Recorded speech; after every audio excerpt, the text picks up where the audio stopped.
Good morning dear students. आज है date 14 of December और आज हम कर रहे हैं आपकी वर्कशीट नंबर 67। आपका जो पाठ चल रहा है वो है कार्य तथा ऊर्जा और आज का हमारा जो इसमें टॉपिक है वो है गतिज ऊर्जा। तो सबसे पहले हम जानते हैं कि गतिज ऊर्जा क्या होती है और उसकी गणना हम कैसे करते हैं। तो गतिज ऊर्जा होती है जो किसी भी वस्तु में उसकी गति के कारण होती है, यानी कि जब एक वस्तु गति करती है तो उसमें गतिज ऊर्जा होती है। अगर कोई वस्तु विराम अवस्था में है तो उसमें गतिज ऊर्जा नहीं होगी। जैसे कि गतिज ऊर्जा के उदाहरण हैं बहता हुआ जल, लुढ़कता या गिरता हुआ पत्थर, बंदूक से निकली हुई गोली, दौड़ता हुआ कोई खिलाड़ी, इन सभी के अंदर गतिज ऊर्जा होती है। तो गतिज ऊर्जा के कारण उसमें एक जो किसी भी वस्तु में गति के कारण जो ऊर्जा उपस्थित होती है उसे हम गति ऊर्जा कहते हैं। गतिज ऊर्जा जो होती है वो दो कारकों पर निर्भर करती है। जब कोई वस्तु गति कर रही होती है तो उसके अंदर कितनी ऊर्जा है वो डिपेंड करती है उसके द्रव्यमान पर, यानी कि उसका जो वस्तु का द्रव्यमान होता है। जो कोई वस्तु अगर ज़्यादा भारी है यानी कि उसका द्रव्यमान अगर अधिक है तो डेफिनेटली उसके अंदर जो गतिज ऊर्जा है वो ज़्यादा होगी। अगर कम है द्रव्यमान तो गतिज ऊर्जा कम होगी। जैसे समान गति से चलते हुए ट्रक और साइकिल के में अगर हम कंपेयर करें तो डेफिनेटली ट्रक के अंदर ऊर्जा ज़्यादा है क्योंकि उसका द्रव्यमान ज़्यादा है। दूसरा जो कारक है वो है वस्तु का वेग। अधिक वेग से चलने वाली चीज़ के अंदर अधिक ऊर्जा होगी।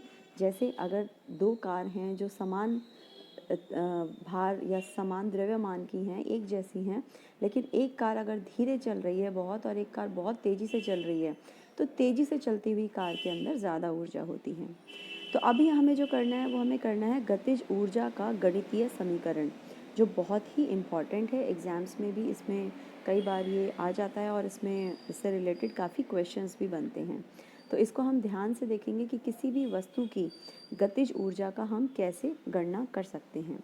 तो हम सबसे पहले मानते हैं कि कोई भी वस्तु है जिसका द्रव्यमान m है और वो u वेग से गति कर रही है, यानी कि u जो है वो उसकी इनिशियल स्पीड है, प्रारंभिक वेग है। अगर हम उस वस्तु पर कोई बल लगाते हैं F तो ऑब्वियसली उसकी जो वेग है उसमें कोई ना कोई परिवर्तन होगा, या तो उसका वेग बढ़ेगा या घटेगा। तो वेग के बढ़ने या घटने से जो उसमें त्वरण उत्पन्न होता है उसको हमने मान लिया a, और त्वरण होने के बाद उसकी जो फाइनल वेलोसिटी है यानी कि जिसको हम कहते हैं अंतिम वेग, वो है उसका v। इस दौरान जब उसकी गति में u से v का परिवर्तन हुआ उसने s दूरी को कवर किया, यानी कि उसमें s दूरी तक विस्थापित हुई है वस्तु। तो अब हम निकालते हैं कि उस वस्तु द्वारा किया गया कार्य क्या है। वस्तु द्वारा किया गया कार्य बराबर होता है फोर्स इनटू डिस्टेंस के, यानी कि बल गुणा विस्थापन के। तो यहाँ पर बल F है, विस्थापन S है। अब हम गति के दूसरे नियम से हमें पता है कि जो हमारा बल होता है वो बराबर होता है मास इनटू एक्सेलरेशन, यानी कि द्रव्यमान गुणा त्वरण के। तो हम यहाँ पर लिख सकते हैं फोर्स के बदले हमने ma लिख दिया और S के बदले S ही रहा। तो हमारा जो कार्य है वो आ गया W बराबर ma s। अब हम देखते हैं गति का तीसरा समीकरण जो कि कहता है v square minus U square 2a s के बराबर होता है। अगर इस समीकरण से हम s का मान निकालें तो ये आता है v square minus U square और 2a जो है नीचे आ जाएगा इसके भाग में। तो यानी कि s बराबर हो गया v square minus U square upon 2a। अब यहाँ पर हम s की वैल्यू पुट कर देंगे, यानी कि w बराबर हो गया ma into V square minus U square upon 2a। अब इसमें हम m को लेते हैं कॉमन और a जो है a को हम क्या लिख सकते हैं, एक्सेलरेशन को। हम इसकी एक्सेलरेशन की वैल्यू यहाँ पर पुट करते हैं तो ये हमारा आ जाता है, ये a से a कट गया यहाँ पर और ये हमारा आ गया half m V square minus U square.